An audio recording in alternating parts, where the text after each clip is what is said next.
Hello, I'm Carol Kidu Jr. and thanks for joining us for the Midday News. The Papua New Guinea University of Technology in Lae Marabe Province is preparing to welcome its first years next week. PNG UOT Registrar Veronica Thomas outlined that the first week of registration, starting on February 9th, will be dedicated to first-year registrations. The Papua New Guinea University of Technology's Registrar, Veronica Thomas, told this newsroom that student registration for PNG UOT will commence on the 9th to the 20th of February 2026.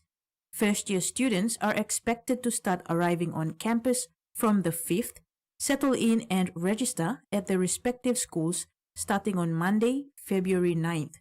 The first week of registrations, from the 9th to 13th, is dedicated to first-year registrations. Continuing students are expected to start arriving on February 11th, settle in and register starting on the 16th to the 20th. The second week of registrations, from the 16th to 20th, will be for continuing students, while first years proceed with their orientation activities. Registrar Thomas said to register for the academic year, students must pay the required 60% of their fees by the 30th of January. This was extended from the initial date, 19th of January, to allow time for parents and students to meet the deadline. It is important for students to fulfill the required 60% of fees by the deadline because this will open the online portal for students to complete registration. Thomas is urging residential students to pay the 60% before going to campus, as room allocation is pre-allocated based on the payment of fees. Parents, guardians, and students are reminded that registration period is within the 2 weeks, and so all registrations will end on the 20th of February and lectures will start on the 23rd. Kamela Guare, TVWAN News. A memorandum of understanding was signed yesterday between the National Energy Authority and the Special Economic Zone Authority to strengthen regulatory coordination and improve service delivery for energy supply, electrification, and energy infrastructure within special economic zones. Members from both authorities gathered at the NEA head office in Port Moresby to witness the important signing, which will enable closer collaboration in the designated special economic zones. With 16 areas identified for special economic zones development taking place across the country, under the SEZ Authority Act 2019, the newly forged partnership between National Energy Authority and Special Economic Zone Authority will boost energy usage to assist current developers and potential ones to run development efficiently. The partnership aims to share best practices in energy regulations and SEZ infrastructure development to ensure reliable electricity and power connections for SEZ operations. Speaking at the ceremony, SEZ Authority Acting Chief Executive Officer Kikila Yawase said the MOU supports the state's one-stop shop arrangement under the Special Economic Zone Authority. This arrangement, which also requires SEZA to work with agencies like NEA and other stakeholders to streamline approvals and regulatory services. Importantly, this will also encourage NEA to participate in the one-stop shop arrangement that is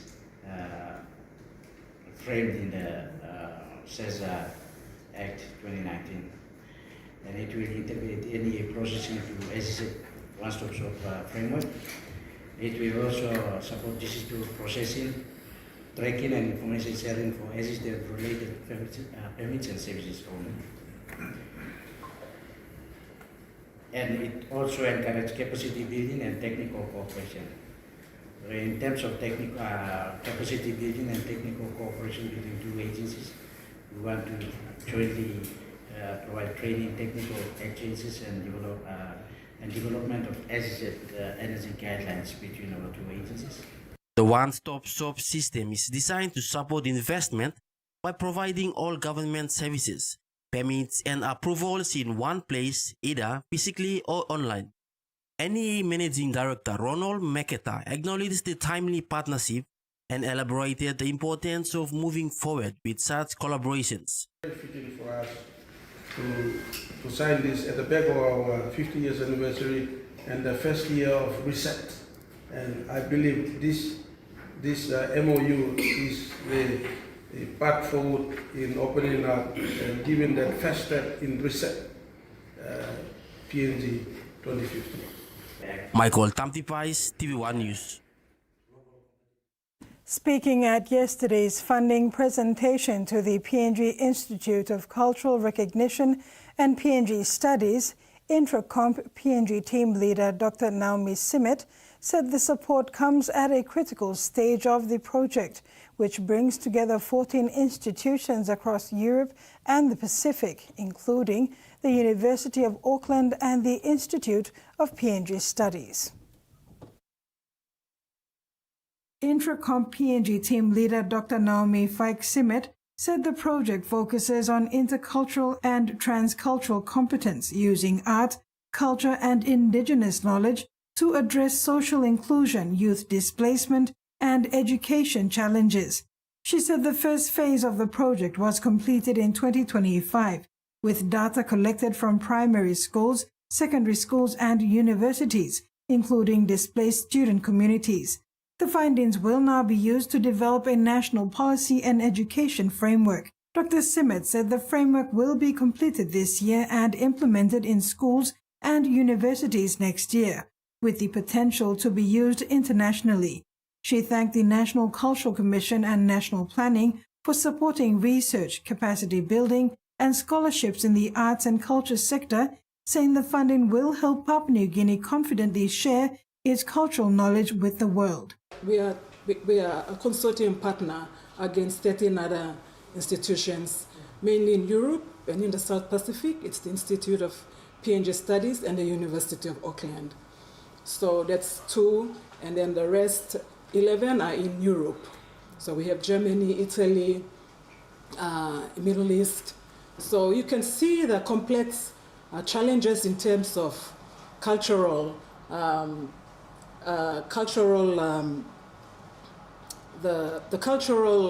difference and the challenges in that PNG continues to be the powerhouse for culture. That's why they have to come to Papua New Guinea. It's not found in New Zealand or in the Pacific. It's in this country. We continue to tell the world that we have cultures that are still vibrant, that are still alive, and that are still living. And we have traditional knowledge systems like Mrs. Kubak was encouraging us earlier on. Carol Kidu Jr., TV. The Australian-funded Midday Urban Health Centre at Poraporana Village in Port Moresby has delivered much since its opening a year ago. On its first birthday, Midday has delivered more than 500 safe births in its and provided almost 10,000 outpatient consultations. The Midday Urban Health Centre was developed in partnership with Motu Koita Assembly United Church, NCD Provincial Health Authority, National Department of Health, and NCD Commission at a value of 41 million kina.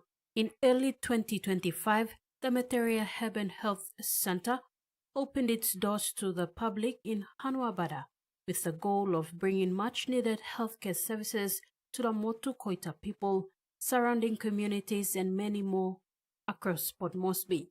On its first birthday, Midday has delivered more than 500 safe beds in its maternity wing, provided almost 10,000 outpatient consultation, treated over 300 TB and HIV patients, supporting better long-term health outcomes, assisted more than 200 patients through its new eye clinic, delivered in partnership with the Fred Hollows Foundation, completed almost 2,000 X-ray investigations to date, offer minor surgery, dental care, pathology, pharmacy services, and general and pediatric consultations under one roof. These services have been transformative, with mothers being able to give birth closer to their support networks and staff benefiting from a modern, well-equipped space that allows them to serve the community with dignity.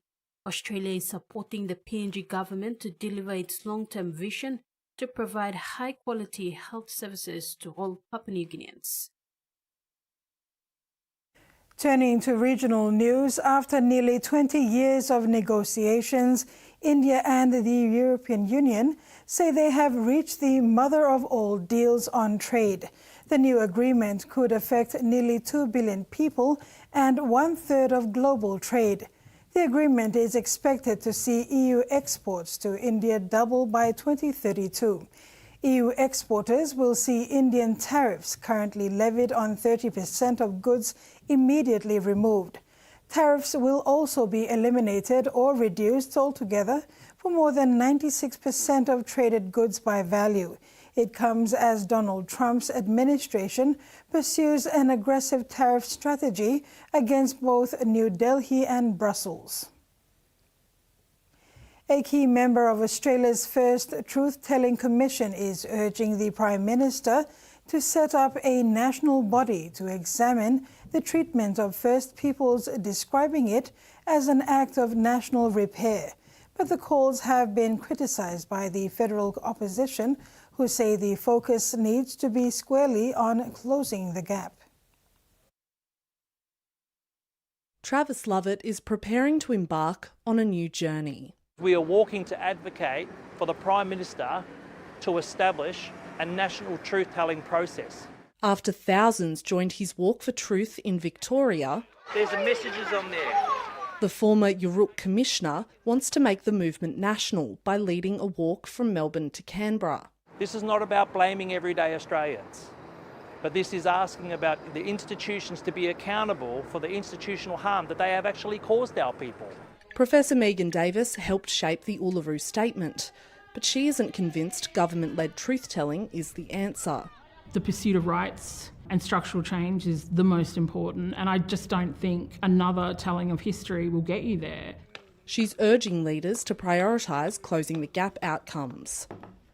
Shadow Minister for Indigenous Australians, Karen Little, says she's focused on children and families. I don't know what this obsession is around incarceration rates.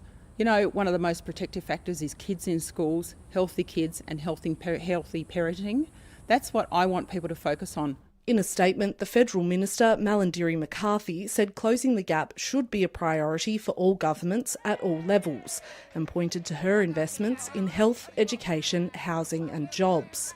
Key players preparing for the upcoming World Cup challenge against Hull Kingston Rovers, Brisbane Broncos trio Jesse Arters, Jordan Ricky and Xavier Willison have been ruled out of the contest, as well as teammate Cotoni Staggs, who represented the Indigenous All-Stars in 2024. Meanwhile, Code Sports report that a decision has yet to be made about whether players from clubs Bulldogs, Cowboys, Dragons and Knights attending Las Vegas a week later will be made available for selection. If unavailable for selection, this would rule out 2025 squad members Dan Gegai, Dylan Lucas, Josh Curran, Josh Kerr, Kylan Ponga and Leon Thompson, as well as former All-Stars representative Pasami Saulo, Ruben Kota, Trey Mooney and Tyrus Lawn. Jeremy Marshall King injury and Tyron Munro stood down are also unavailable from last year's match. Jacob Alikwienke and Jess Devenga will also miss out, having moved overseas to the Super League competition. The trio of Jacob Sykes, Ruben Porter and Sakwai Mitchell may also not be named as they no longer have affiliation with any NRL team. Meanwhile, South Sydney Rabbitohs star duo Latrell Mitchell and David Fifita are also in doubt after picking up minor injuries over the weekend. Rex Litter, TV1 Sports. And that ends the midday news. Do join us at 6 tonight for the main bulletin.